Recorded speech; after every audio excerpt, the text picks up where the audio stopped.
염려는 아무 문제가 없기 때문에 사라지는 거 아닙니다. 그래서 마음에 염려하고 두려워하고 짜증내고 절망하고 낙심하고 이거 해결하기 위해서 여러분이 부딪혀 있는 문제들이 다 해결되기를 바라면 그러면 큰 착각입니다. 돈이 많은 사람, 세상에서 아주 성공한 사람, 그 사람들은 염려가 없을까요? 하도 돈 없이 살아보니까 몇 억이라도 좀 있으면 걱정도 없겠네.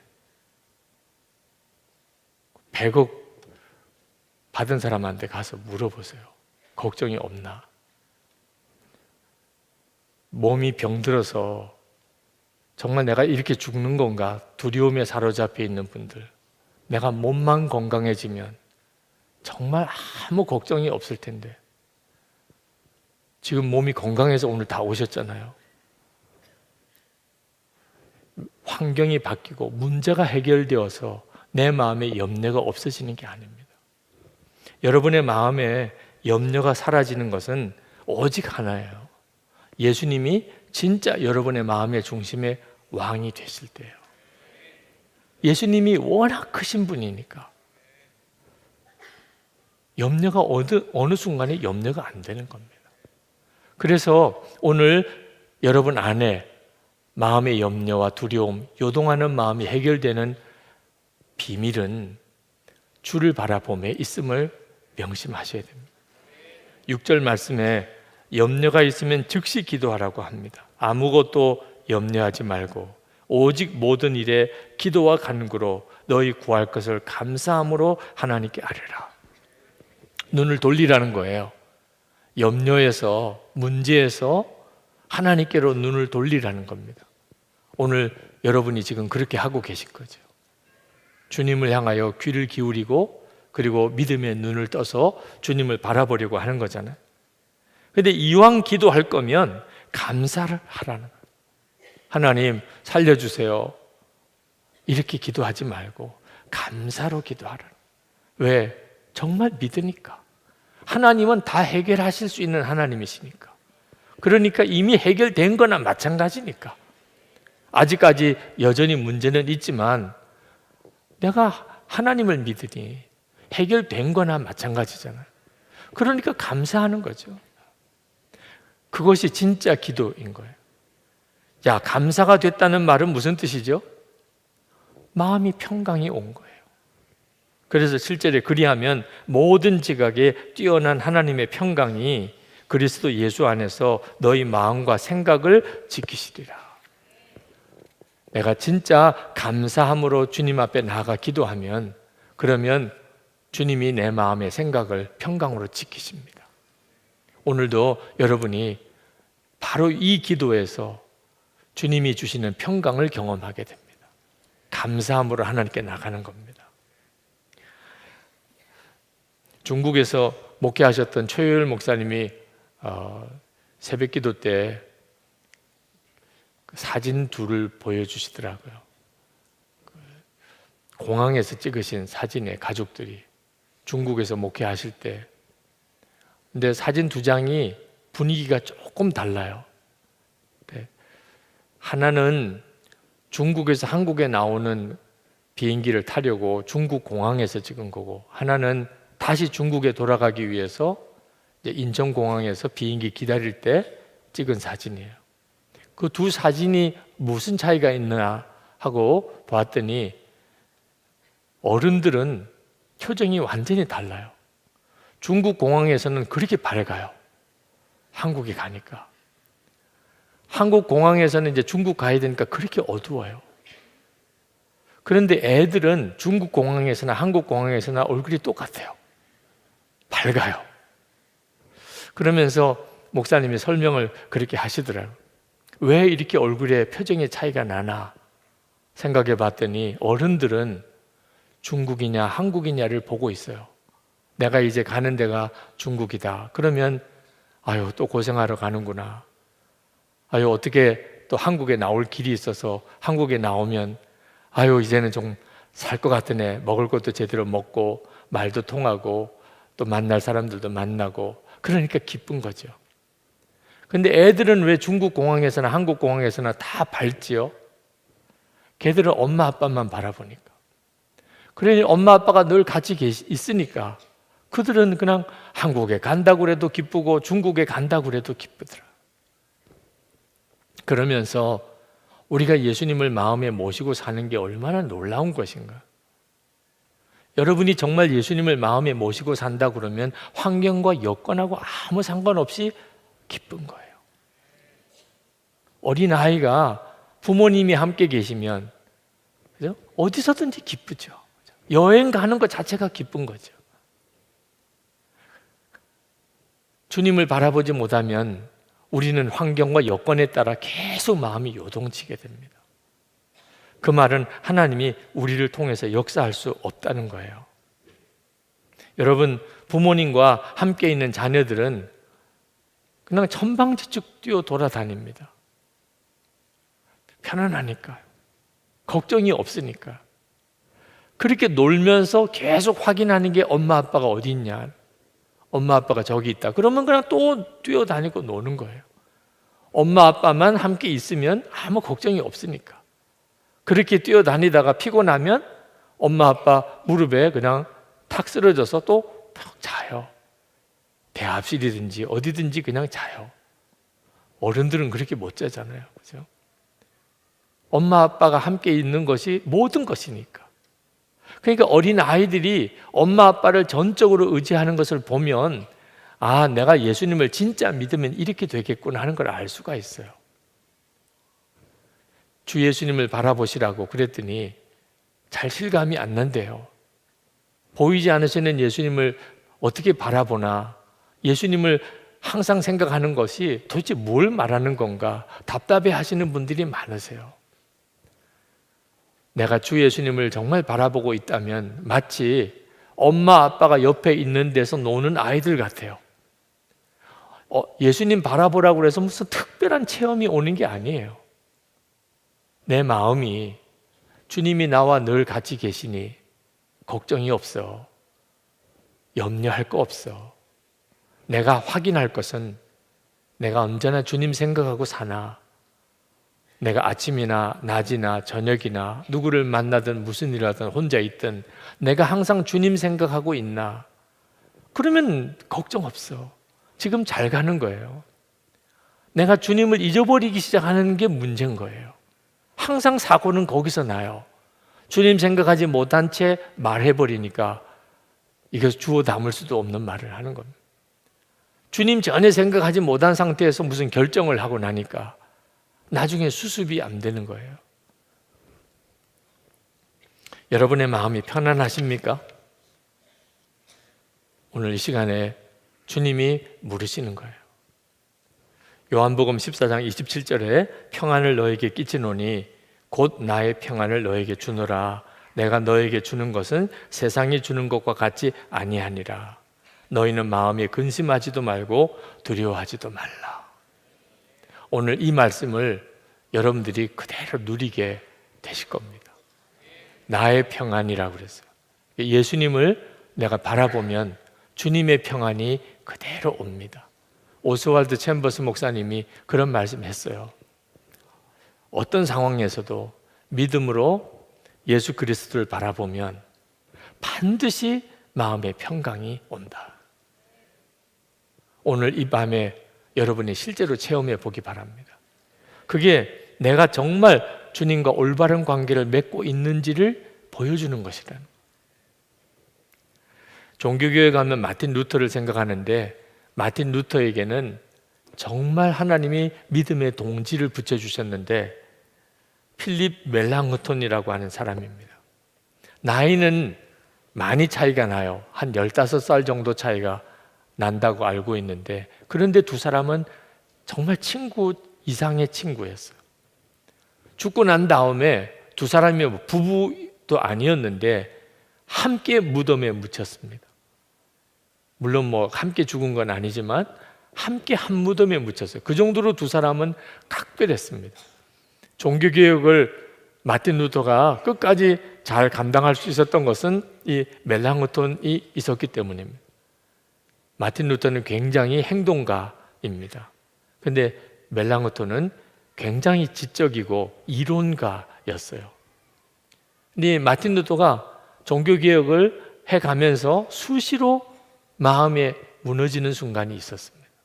중간에 낙심이 되고 그냥 중단할 그런 생각까지도 했었던 순간이 여러 번 있었어요. 근데 그때마다 멜랑흐톤이 옆에서 이야기해 줬어요. 성경 말씀, 성경의 진리가 무엇인지만 확인하고 그게 진리가 맞다면 그러면 조금 더 흔들리지 마세요. 확실히 지나고 나면 반드시 성경의 진리대로 됩니다. 걱정하지 마세요. 그러니까 마틴 루터가 환경과 여건이 어렵고 상황이 너무너무 힘들어질 때 그만 마음이 이렇게 위축이 되고 무너지는 상황에서 멜랑흐톤이 성경의 진리로 하고 있습니까? 당신이 주장하고 나가는 게 성경의 진리입니까? 그러면 걱정하지 마세요. 그러면서 늘 인용해 준 성경구절이 로마서 8장 31절입니다. 그런즉 이 일에 대하여 우리가 무슨 말하리요? 만일 하나님이 우리를 위하시면 누가 우리를 대적하리요? 그 성경을 몇 번을 읽어줬는지 모른답니다. 마틴 루터에게. 그러면 루터가 다시 마음을 추스려서 끝까지 종교개혁을 이루어낼 수 있었다는 거죠. 여러분, 오늘 우리에게 필요한 것이 바로 하나님의 약속의 말씀이에요. 그 말씀이 그대로 우리에게 체험되어지는 일이 오늘 하나님이 우리에게 주시려는 것입니다. 그게 평강입니다. 주님이 오늘 우리에게 주시려고 하시는 평강. 아무것도 염려하지 말고 다만 모든 일의 기도와 간구로 너희 구할 것을 감사함으로 하나님께 아뢰라.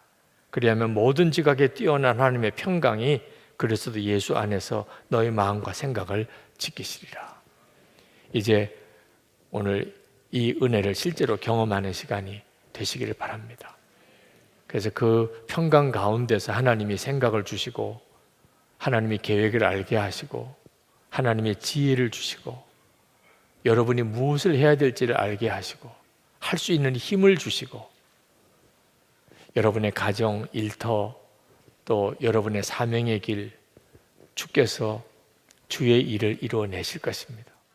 한 구절 묵상 이 내용을 하면서 제가 싸우는 걸 고백할 수밖에 없습니다. 대형 교회가 되면은요 담임 목사가 맨날 싸우는 게 있습니다. 자꾸 이벤트 하고 싶은 거 차육감 빌려가지고 20주년 행사하고 싶고요. 막 엄청 이 출정식도요 막 어마어마한 우리는 뭐 본당이 이래가지고 뭐 하기가 좀 어렵긴 해요. 한 5천석 되는데 막 전 교인들 모아놓고 막 구호 외치고 폭죽 날리고 막 그렇게 하고 싶은 유혹이 저에게 매일매일 있습니다. 21년째 참고 있습니다. 왜 참을까요? 그게 소용이 없다는 걸 알아요. 한번 모여가지고 으쌰 100번에도 소용없습니다. 성도들이 성경을 안 읽는데 이벤트가 그 교회를 어떻게 성숙하게 만드느냐. 왜 제가 창립 21주년에 우리 교회가 박물관 교회 되는 걸 막기 위해서 미국에서 고심하면서 해서 성도님들 그러신대요. 우리 목사님이 어디만 다녀오면 뭐 하자 그런다고. 어디만 다녀오면 뭐 또 막 뭐 그래서 기대가 된다고 그런 이야기를 하시더라고요. 맞습니다. 3주 내내 틀어박혀가지고 고민하니까 이걸 주셨어요. 다음 주, 그 다음 주 3주 동안 우리가 이 새 묶음을 가지고 나갈 텐데요. 가장 강력한 거 하나님 앞에 우리가 말씀 묵상하는 교회. 그래서 저는 여러분 두 가지 약속을 드리는데요. 이 한 구절 묵상을 잘 하실 수 있도록 모든 것들을 다 제공해 드릴 겁니다. 이제 하루에 한번 홈페이지로 들어와 보세요. 홈페이지에 지금 벌써 GNM 문화재단에서 너무 고맙게 그 오디오 그 성경을 만들었잖아요. 출근하시면서 그 귀에 꽂고 그 한 장을 계속 들으면서 출근하시면 좋을 것 같아요. 이후에 계속 제공해 드릴 겁니다. 또 한 가지 약속. 이제 여러분이 한 구절 묵상은요, 이게 가장 기초 중에 기초예요. 이미 말씀을 깊이 읽으시는 분, 이미 깊이 묵상하시는 분들을 위해서 이제 그 중급, 고급, 심화, 계속 만들어 갈 겁니다. 분명히 약속을 드립니다. 그래서 여러분 지금 깊이 읽으시는 분은 이거 그냥 쏙 읽으시면 되고요. 여러분 하시는 대로 하시면 돼요. 여러분 그냥 지금까지 깊이 읽으시는 대로 하시면 돼요. 중요한 건 뭘 가지고 하든지 간에 우리는 말씀 묵상하는 교회다. 이벤트하는 교회 아니다. 제가 이거를 못을 박습니다. 쐐기를 박습니다. 체육관에서 21주년 기념 행사하겠다 그러면 아무도 나오지 마세요. 절대 나오지 마세요. 우리 그런 교회 아니라고 목사님 그랬잖아요. 왜 약속 안 지키시느냐고. 우리는 교회적으로 말씀 묵상하는 교회예요. 우리는 교회적으로 한 사람 한 사람이 말씀으로 성숙해지는 교회입니다. 건강한 교회가 뭐 별거 있습니까? 건강한 사람이 모이면 그게 건강한 교회 아닙니까? 이벤트 안 해도 돼요. 좀 하고 싶어요. 못하게 막아주세요. 그럼 어떻게 하면 됩니까? 여러분 이거 하시면 되잖아요. 하나님 앞에서 우리가, 그래서 저는 여러분들 제가 하나님 앞에서 이제 더 이상 불안해하지 않아요. 이제 피리를 불면 춤추는 성도들이 모였는데 오늘 제가 한 구절 묵상에 피리를 불 때 이제 막 이곳저곳에서 말씀 읽고 묵상하고 있는 이런 역사가 일어날 줄로 믿습니다. 이게 왜 중요한지 아십니까? 왜 이게 중요하냐? 왜 반석 위에 말씀을 기초로 한 이게 중요하냐? 반드시 우리 인생이 흔들리는 때가 오기 때문이에요. 자, 본문 24절을 다시 보십시오. 그러므로 누구든지 나의 이 말을 듣고 행하는 자는 그 집을 반석 위에 지은 지혜로운 사람 같으리니 비가 내리고 창수가 나고 바람이 불어 그 집에 부딪히되 무너지지 아니하나니 이는 주추를 반석 위에 놓은 까닭이요 나의 이 말을 듣고 행하지 아니하는 자는 그 집을 모래 위에 지은 어리석은 사람 같으리니 비가 내리고 창수가 나고 바람이 불어 그 집에 부딪힘에 무너져 그 무너짐이 심하니라. 저는 여기서 두 가지 너무너무 중요한, 이게 위기기도 하고 기회기도 한 두 가지 인생의 법칙을 깨닫는데요. 첫째가 뭔지 아십니까? 반석 위에 지은 집이라도 모래 위에 지은 집이라도 평상시에는 표시가 안 나요. 성경 한 구절 안 읽고 뭐 장로가 될 수 있고 권사 될 수 있고도 표시가 안 나요. 어떻게 표시가 납니까? 두 번째 제가 찾는 진짜 중요한 메시지는요, 반드시 인생의 위기가 올 때 그때 치명적인 어려움이 생기고 그때 회복이 일어날 수 있는 건 이 두 구조라는 거예요. 지금 여기 반석 위에 지은 집, 모래 위에 지은 집의 공통점이 25절과 27절에서 토시 하나 다르지 않는 말씀이 이겁니다. 비가 내리고 창수가 나고 바람이 불어 그 집에 부딪힘에예요. 성경 많이 읽는다고 비바람 몰아치지 않는 거 없고요. 성경 안 읽어도 또 똑같아요. 방심할 수 없습니다. 언제 인생에 우리 가정에 위기가 휘몰아칠지 모르는데 그때 반석 위에 지은 집은 견고한 거예요. 저는 이거를요 이론으로 말씀드리는 거 아닙니다. 저는 어릴 때 우리 가정을 통해서 이거를 뼈저리게 제가 정말 체험한 사람이에요. 목사님이셨던 아버지가 금식기도 하시다가 갑자기 돌아가시고 그야말로 우리 집은요 바람이 불고 창수가 나고 그 집에 부딪히는 일 뭐 그 정도가 아니에요. 가장이 돌아가셨어요. 예고도 없이. 아니 한 3년 투병하다가 돌아가셨으면 대비라도 하죠. 은혜 받겠다고 기도하러 산기도하러 가신 기도원에 가신 아버지가 갑자기 돌아가셨단 말이에요. 우리 가정의 위기 중에 위기예요. 5남매 중에 저는 막내기 때문에 더 위험하잖아요. 얘는 도저히 못 키우겠다. 그래갖고 어디 고아원이나 보냈으면 내가 어떡할 뻔했냐고요. 그때 우리 어머니가 굉장히 유약하신 분이에요. 저하고 성격이 좀 달라요. 저 아버지를 닮은 성격이고요. 남자 성도님 얼굴도 잘 못 쳐다보시는 분이 저희 어머니예요.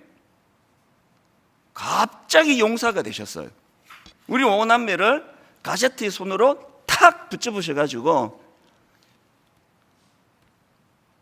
어떻게 가능했는지 아십니까? 바람이 불고 창수가 나고 위기가 찾아올 때 말씀이 살아있을 때 그 말씀의 능력이, 저희 어머니는요 성경 통독한 거 못 세요. 수천 독을 해가지고 계산을 못합니다. 성경 암송 로마서 전체를 다 외우셨어요. 또 뭐 제 문제가 어머니가 외우시는 걸 못 외워요. 그 외에 많은 성경을 외우셨어요. 줄줄줄줄 나와요. 그리고 나에게 연세가 드셔서 이제 성경을 쓰시기 시작했는데 창세기부터 요한계시록까지 11번을 썼습니다. 손이 부들부들 떨리는 그 상황에서도 저에게 유산으로 하나 물려주신 거 보면 글씨가 삐뚤빼뚤 이게 우리 가정을 살렸다니까요. 어머니가 말씀을 묵상하고 말씀을 필사하고 말씀을 가지고 줄줄줄 외우는 게 왜 중요하냐? 얼마나 많은 그 오남매를 키우느라고 그 사단의 시험이 많았겠냐고요. 그 고비고비마다 이렇게 공격하면 이 말씀이 나오고, 사단이 저렇게 공격하면 저 말씀이 나오고, 다 막아내는데 무슨 수로 사단이 공격하느냐고요. 여러분, 위기가 올 때, 사단이 공격할 때 막아낼 말씀이 한 구절이라도 있습니까? 맨날 공격에 노출되는 거 아닙니까? 지금부터 하자고요. 아니 뭐 성경 안 읽어도 사업만 잘 되는데, 옛날 전도하면 나 내 주먹을 믿어, 얼마나 오래 믿는지 한번 봅시다. 그거 50년 뒤에도 그렇게 말할 수 있습니까? 읽어 두는 거예요. 묵상해 두는 거예요. 언제? 내 인생에 흔들거릴 수 있는 위기가 찾아올 때를 대비해서. 결론을 저는 오늘 이렇게 맺기를 원합니다. 여러분, 우리 개인은 말할 것도 없고 분당 우리교회 변질을 막는 용사가 되어 주시기를 바랍니다. 여러분, 절대로 분당 우리교회는 현상 유지하고 있는 교회가 되지 않을 줄 믿습니다. 왜? 여러분이 계시니까요. 저는 요즘에 이 찬양이 막 저를 뜨겁게 해요. 빈들의 마른 풀같이 시들은 나의 영혼, 주님이 약속한 성령 간절히 기다리네. 현상 유지적인 교회가 되기는커녕 이거를 거슬러 올라가지고 한번 부흥을 맛보는 교회가 되기를 갈망합니다.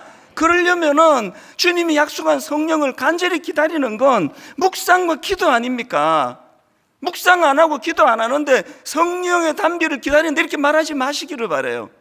숙제가 있습니다.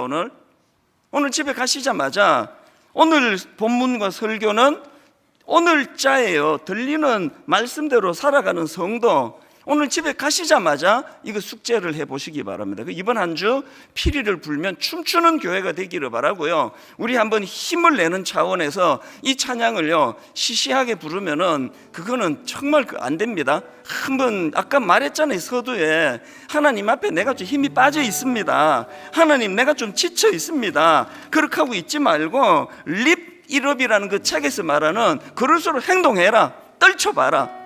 우리 한번 이 찬양 하나님 앞에 뜨거움으로 불러드리고 기도할 때 내 안에 무기력증이 다 치유되는 신비로운 놀라운 또 영적인 은혜를 이 시간 경험하게 되시기를 바랍니다.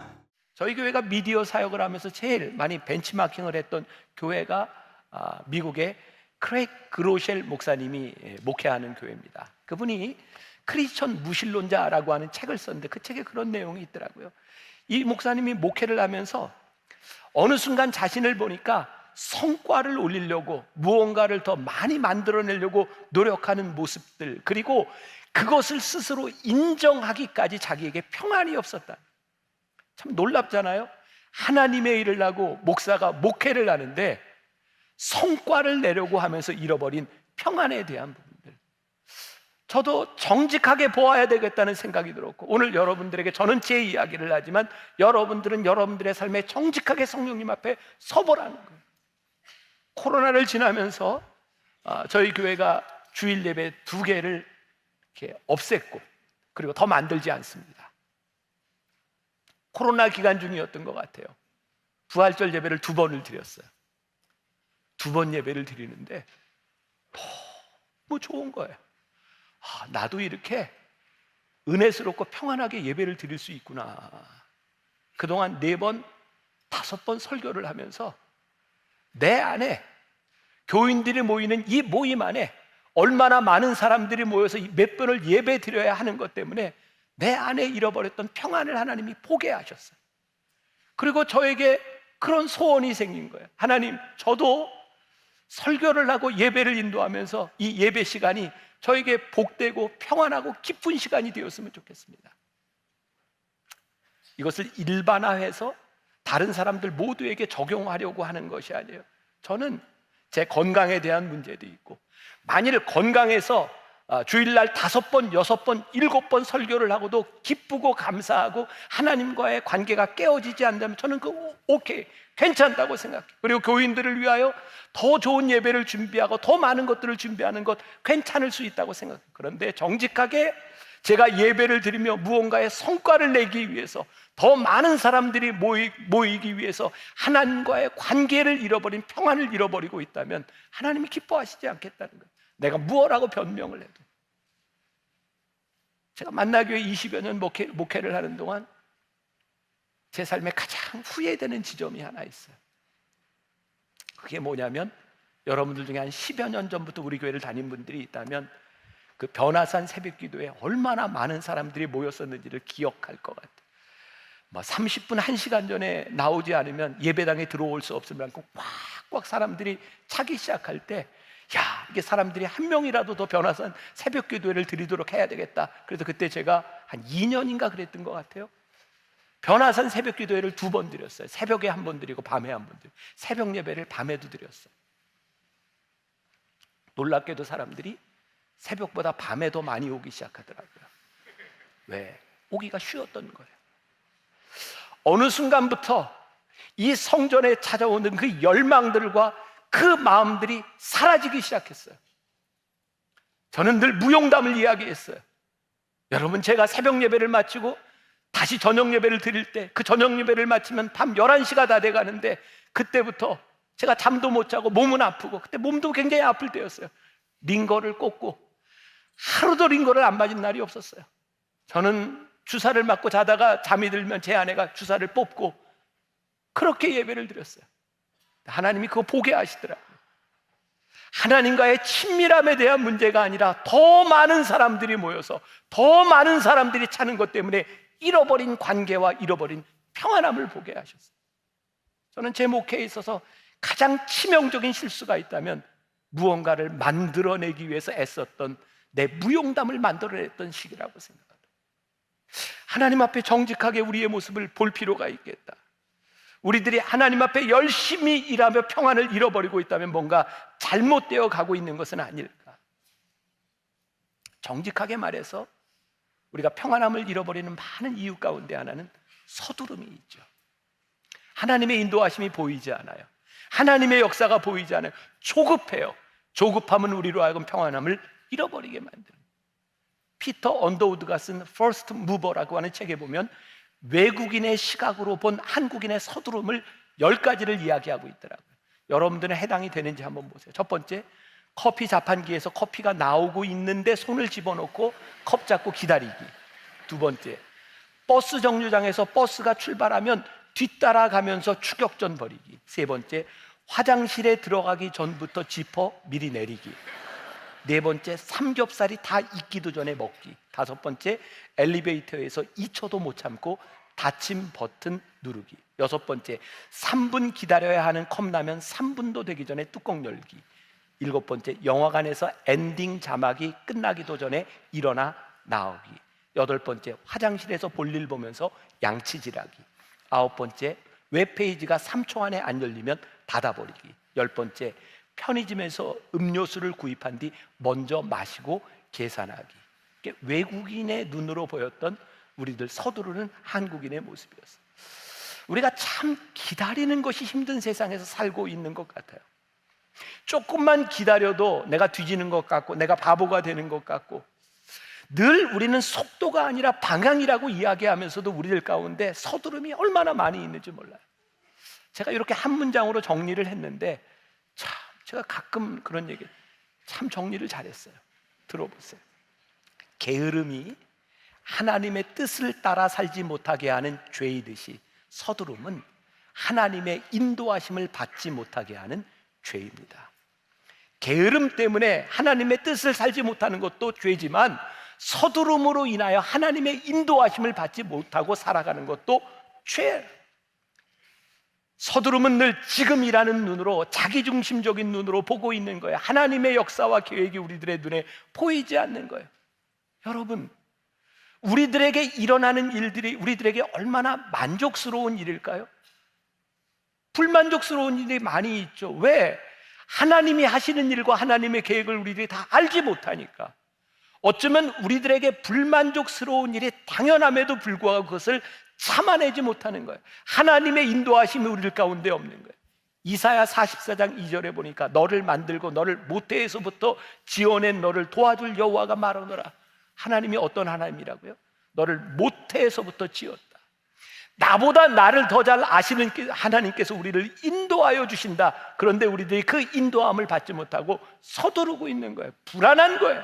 이사야 55장 8절부터 9절까지 말씀, 이는 내 생각이 너희의 생각과 다르며 내 길은 너희의 길과 다름이니라. 여호와의 말씀이니라. 이는 하늘이 땅보다 높음같이 내 길은 너희의 길보다 높으며 내 생각은 너희의 생각보다 높음이니라. 이거 우리가 믿는가? 우리는 우리 스스로의 능력으로 얼마나 하나님의 계획을 우리들이 알 수 있다고 생각해요? 다 알지 못하죠. 우리가 다 알 수 없다면 하나님의 인도하심을 따르는 것이 가장 현명한 방법이고, 우리 안에 역사하시는 성령님의 역사를 따라 살아가는 것이 더 정확한 일이 아닐까.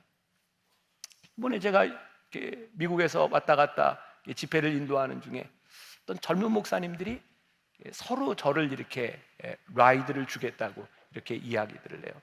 여러분들은 제가 여기 있으니까 그렇지 밖에 나가면 저 서로 막 운전해 주려고 그러는 사람이에요. 근데 그 젊은 목사님들이 왜 그러냐면 저하고 이야기를 더 하고 싶은 거예요. 저 얘기하고 싶어요. 여러분들은 매주 보지만. 그런데 한 젊은 목사님이, 제가 교만한 거 아니고 농담한 거예요. 네. 젊은 목사님이 저한테 지금 본인이 하고 있는 목회에 대한 고민, 나에겐 이런 열정이 있습니다, 이렇게 고민을 하더라고요. 목사님이라면 어떻게 하시겠어요? 제가 이렇게 대답을 했어요. 목사님, just do it. 하나님이 마음을 주시면 하세요. 그리고 그 다음에 하나님이 막으시는지 하나님이 인도하시는지를 보세요. 그리고 하나님의 인도하심을 받는 겁니다. 우리의 계획대로 모든 것이 되는 것이 아니라 하나님께서 우리를 인도해 가신다면 just do it. 그리고 하나님의 인도하심을 기다리며 살아가는 거예요. 오늘 우리들에게 잃어버린 평안함, 우리들이 만족하지 못하는 많은 일들, 하나님께서 우리들에게 주신 사명들, 그 모든 것 가운데서 우리들이 의심과 불안이 있다면 우리들이 성령님의 인도하심을 받고 살고 있지 못하기 때문이죠. 저에겐 그런 생각이 들었어요. 하나님, 우리의 삶의 하나님을 하나님으로 부를 수 있는 것이 너무 큰 축복입니다. 아버지, 하나님을 내가 아버지로 부를 수 있는 것이 너무 큰 은혜입니다.